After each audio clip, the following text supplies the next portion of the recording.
What's up, everybody, and welcome back to another episode of 30 in 30. And today we're going to talk about the have-to exercises for bodybuilding.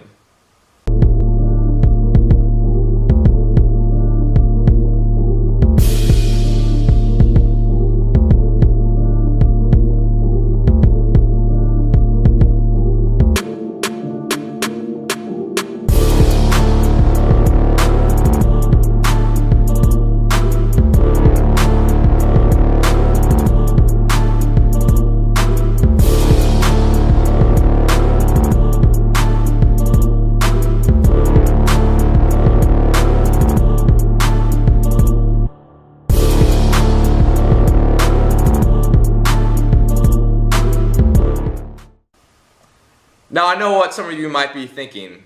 There's no exercises that you have to do for bodybuilding. That's exactly my point. Unlike powerlifting, bodybuilders have an option to do any exercise that they want to do. So for example, I know some of you may already know this about me, but I have not squatted or bench pressed in over 2 years, respectively. Bench press I haven't done for about 4 years.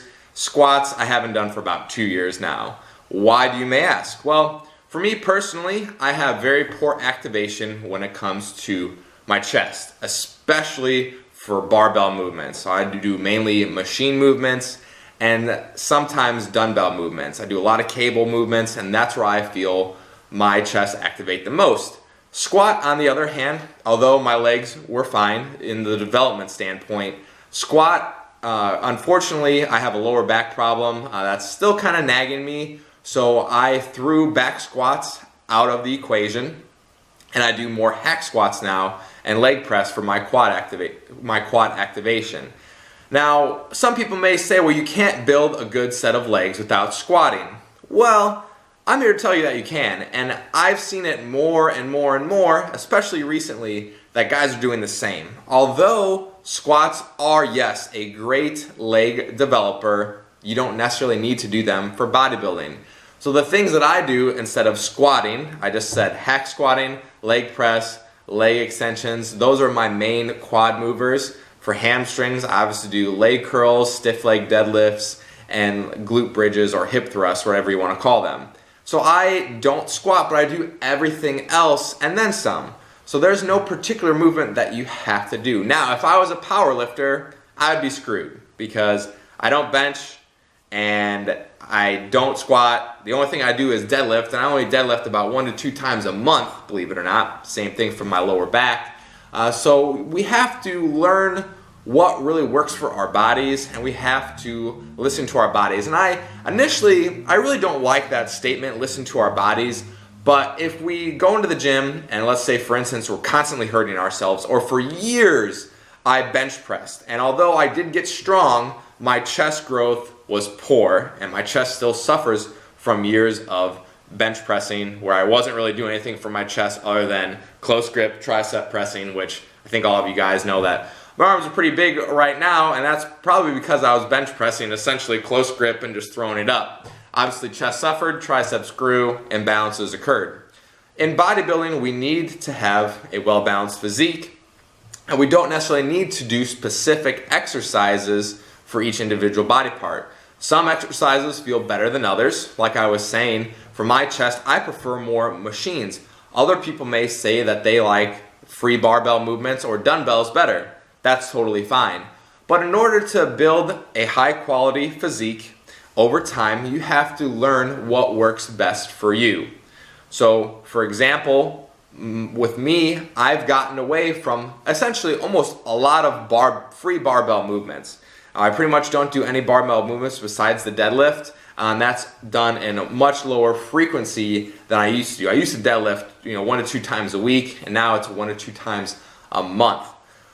Looking forward into the future, I know a lot of my audience is a little bit on the younger side, along with myself, but my training style has changed over the years. I relied heavily, and I feel like a lot of people do in their younger training years, rely heavily on more barbell movements because they like to see the weight increase more frequently.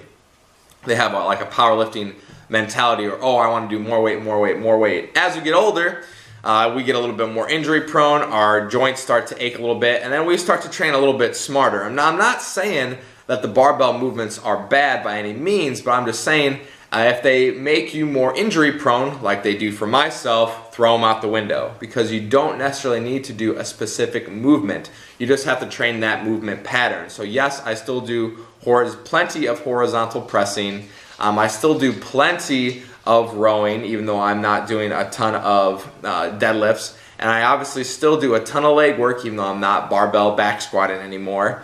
So looking at your own individual training program, I would still encourage you to do those same movement patterns, but don't beat a dead horse and do a movement that doesn't feel well for you. And sure, come back to those movements, and I still do frequently from time to time just to see if they feel okay. You know, like for instance, now I finally went back to a Smith machine incline press. I'm like, all right, I'm gonna try to give this a try. It's been working okay for me, but I'm still a little iffy on it, so I don't know if I'm gonna keep that in. So I'm not saying completely throw them out. Come back to them, revisit them, work on form a little bit, but don't feel obligated to do a movement. As bodybuilders, we have a vast array of exercises that we can do as opposed to powerlifters. You know, we don't just have to do 3 movements in order to progress. You know, we could do as many movements as we want. Obviously, some of those movements are going to be a little bit more optimal than others, you know, as far as activation goes, in order to help build our physique, but we don't have to train a specific way. A lot of us, I feel like, especially when we're getting older, have these prolonging, nagging injuries, and we notice that our training style changes as those injuries progress. Now, I'm not saying that we have to completely throw everything out of the window as we get older. We just have to make slight tweaks to the program in order to be better. So if you feel like you're in a rut, if you're always doing the same exercises, if some exercises aren't working for you, toss them out. You know, there's nothing that we have to do. Yes, come back, revisit them from time to time. And then once you do find exercises, for instance, that you really feel, so for me, I absolutely have been loving the hack squat. I'll probably always keep the hack squat in there. Nothing else activates my quads better than the hack squat. If you find an exercise that you love, that you get great activation from, hammer it. One of my clients, he really only does about 3 leg movements per session, but he does, you know, multiple sets of them. Really hammers them because he can get locked in and he has good activation. So sometimes, you know, three exercises is all you need in order to have a good workout if you have great activation for all those movements. So guys, that's it for today's video. Tune in tomorrow for another episode of 30 and 30. I'll see you then.